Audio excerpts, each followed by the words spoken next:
ಮಳೆಯ ಪರಿಣಾಮ ಮನೆ ಹಾಗೂ ಕೊಟ್ಟಿಗೆ ಕುಸಿದು ಬಿದ್ದು 3 ಹಸುಗಳು ದಾರುಣವಾಗಿ ಮೃತಪಟ್ಟಿದ್ದು, ಅದೃಷ್ಟವಶಾತ್ ಮನೆ ಮಾಲೀಕರು ಪ್ರಾಣಾಪಾಯದಿಂದ ಪಾರಾದ ಘಟನೆ ಬೇಲೂರು ತಾಲೂಕು ಮಾದಿಹಳ್ಳಿ ಹೋಬಳಿ ಸಂಕೇನಹಳ್ಳಿ ಗ್ರಾಮದಲ್ಲಿ ನಡೆದಿದೆ.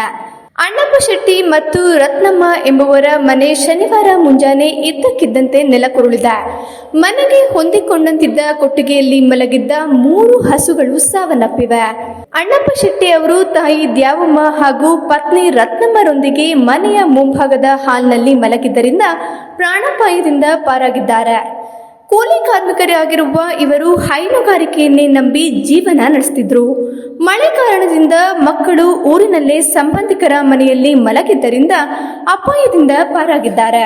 ಸ್ಥಳೀಯ ಹಾಗೂ ನಿಖರ ಸುದ್ದಿಗಾಗಿ ಸಬ್ಸ್ಕ್ರೈಬ್ ಆಗಿ ಬೇಮಾ ವಿಜಯ ಡಿಜಿಟಲ್ ಯೂಟ್ಯೂಬ್ ಚಾನೆಲ್ ಹಾಗೂ ಪಕ್ಕದಲ್ಲಿ ಕಾಣುವ ಬೆಲ್ ಐಕಾನ್ ಕ್ಲಿಕ್ ಮಾಡಿ ಕ್ಷಣ ಕ್ಷಣದ ಅಪ್ಡೇಟ್ಗಳನ್ನು ಪಡೆದುಕೊಳ್ಳಿ.